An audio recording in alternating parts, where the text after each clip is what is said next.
What's up, everybody? Welcome to the video. Chris Pennell here, breaking down week 21 of the NFL season for DraftKings and FanDuel. We have the conference championships on Sunday. AFC, Chiefs and Bills, NFC, Commanders, and the Philadelphia Eagles. Two great games. I am looking forward to it. And if you do enjoy today's video, make sure you leave a like down below. Subscribe to the channel if you're brand new. Let's dive right into it. And as always, we'll start with the quarterback position in two games. So we have four quarterbacks to talk about on this one. Personally, for me, I kind of like both quarterbacks in the AFC game the most. NFC is going to take a back seat for me. Not to say that if I'm playing 150 lineups, I'm going to be pretty evened out in my exposure. But for me personally, I like Patrick Mahomes the most at that price point. He's only $6,000. The Chiefs use dark magic in the AFC Championship game typically. So I'm sure somehow, some way, it's going to end up working out for Mahomes. And he is the cheapest guy here. Very easy to stack with him because everybody else is pretty cheap usually. They have the second highest implied team total in the slate here. It's only a 2-point spread. Jalen Hurts has the highest, but he's also in a knee brace, and they're probably just going to feed Saquon Barkley 70 times. So for me personally, Mahomes, if I'm playing cash games, that's the route I am going, and he will most likely be my highest owned quarterback. Allen, Daniels, pretty much the same there, although if you have the money, I would prefer Josh Allen. And I'm not going to use the plot data this week because there's only 4 teams, so it's not really worth looking at it too much, at least in my opinion. So we're just going to look at the straight up stack sheet here. And if you guys ever do want access to all the stuff that I do show you, there's a lot more behind the scenes. You can get access to that in the link down below in the description. The season's just about over, so I get it. But we do have NASCAR starting very, very soon. Actually, Clash is next week, and I've been working for a few months now on some back-end stuff and some really new exciting things that we have on the sheet, models, and just looking forward to next year. I cannot wait to bring it up when we talk NASCAR, but let's stay on track with football here. So we have 4 teams, 4 stacks, 2 games. 47.5 point over-under for the Buffalo and KC game, only a 2-point spread, and a 48-point over-under for Philly and Washington with a 6-point spread in Philly's favor. I think everybody's probably looking more forward to the Buffalo and KC game the most. Cannot wait for that one. And projections overall, it looks like KC will probably end up being the highest owned team. I'm assuming Patrick Mahomes will be the highest owned quarterback. Just his value rating with his price point, team total, and just his stacking options pretty much points to him being the chalkiest quarterback. And then Josh Allen, the Buffalo Bills, their ownership will be a little bit lower, but kind of right up there with them. Then Philly and Washington looking pretty similar. Now, Philly does have one absolute standout play, which is Saquon Barkley, by far the best running back on this slate. His ownership will probably be 80-ish%, might even get close to 90. Depends what kind of contest you were in, but expect some very heavy ownership for Saquon Barkley. But if you're just looking at the stacks here, it's kind of, for Buffalo, it's hard because you never know where the ball is going with Josh Allen. You can play Josh Allen naked on this slate if you want, but personally for me on such a small slate, I would still try to at least stack him with somebody. I'm sure somebody's going to have a good game. It's going to be very hard to project who that's going to be. Now, projection-wise, Khalil Shakir is going to be the one that projects the best. He looks like a fantastic play on this slate. But outside of Shakir, I mean, is it going to be Keon Coleman? Amari Cooper barely is even on the field. Dalton Kincaid, maybe. Dawson Knox, Ty Johnson. Who knows? Mac Hollins, Curtis Samuel. Good luck stacking with Josh Allen stuff. Patrick Mahomes a little bit easier. You have Travis Kelce. He always turns it on in the playoffs. We saw that last week. Xavier Worthy's new wide receiver 1. Then DeAndre Hopkins, Justin Watson, Juju Smith-Schuster. Am I forgetting someone? Hollywood Brown. They're all fighting for scraps, but they will be somewhat viable. I'm sure somebody else will have a good game. For Philly, Jalen Hurts is definitely banged up. We'll see how mobile he ends up being. A.J. Brown's been pretty much non-existent in the playoffs. You have Devontae Smith. Dallas Goedert's back at practice, so he should be good to go. You know where the ball is typically going in that offense. The problem is the running back is basically soaking up all the points.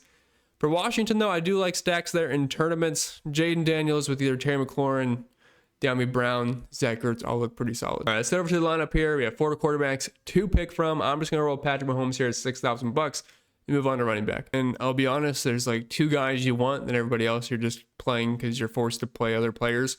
But Saquon Barkley, I don't think I have to explain this. He is very good at the game of football. He's going to get the rock 20-plus times, I believe, as prop. He's sitting at 120 or 130 this week. I've never seen anything so high. He's going to get the ball. Jalen Hurts is banged up. Play Saquon Barkley, get different elsewhere. James Cook would be the other guy. Pretty easy to fit at $6,900. I would personally really just try to fit both of these guys in because we know they're getting the ball. And on small slates, when you can get volume, and volume's pretty much questionable from every other player at this position, you kind of just want to eat it sometimes. There are some other tournament options here. Kareem Hunt and Isaiah Pacheco, that's been an absolute mess. But Pacheco has only outsnapped Kareem Hunt once, I believe, since returning from injury. I mean, it's still pretty split, but this has been Kareem Hunt's backfield, and he will get some goal line touches, and I have a feeling there's going to be a chance for that. And Buffalo has struggled versus the run this year, so if I had to pick between Kareem Hunt and Isaiah Pacheco, I would side with Kareem Hunt currently.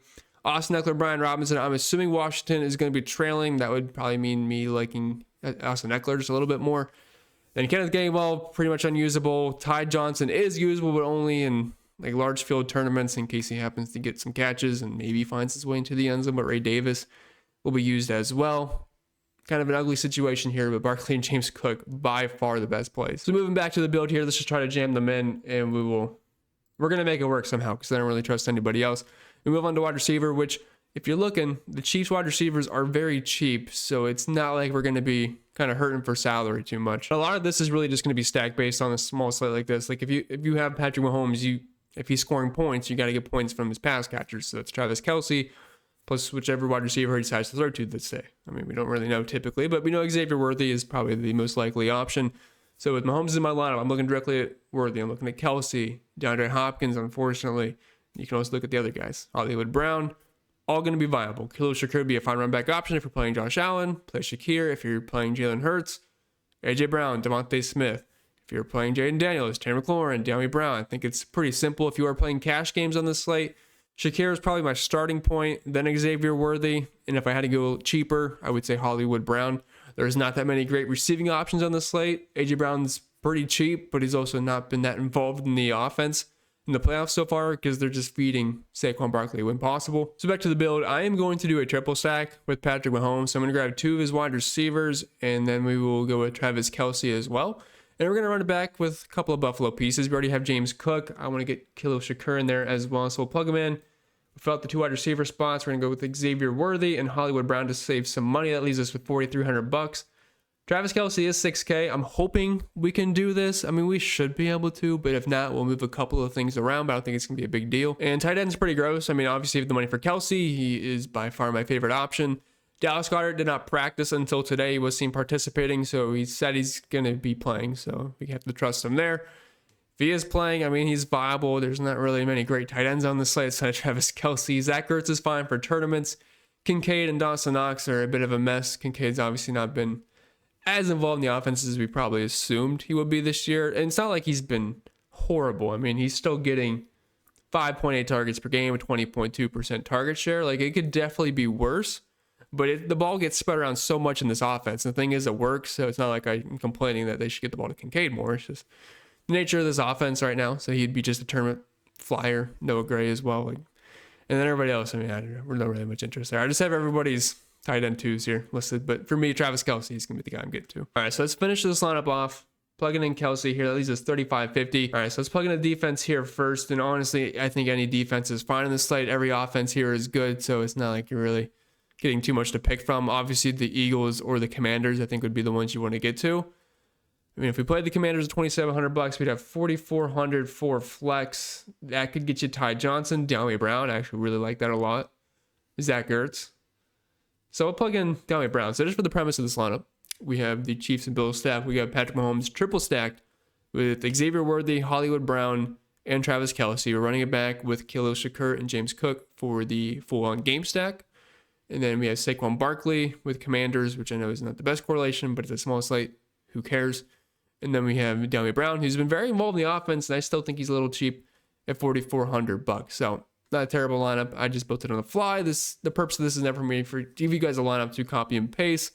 Just really quick, show you my process for how I build for, I guess, this week, small slates for single entry / 3-max type builds. Okay, let's head over to the optimizer here and see which players are populating. I'm recording this on Friday, so things can change by Sunday, but I don't really think there's going to be any major news that would drop guys or bump guys up too much. So we're just going to put in a little bit of randomness here. We're not going to mess with the flex and eligible. We'll do quick stack settings here.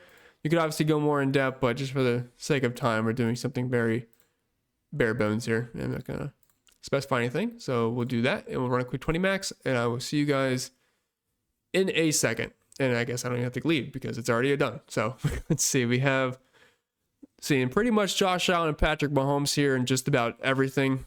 Obviously, if you want to play with your own exposures, you can certainly do that.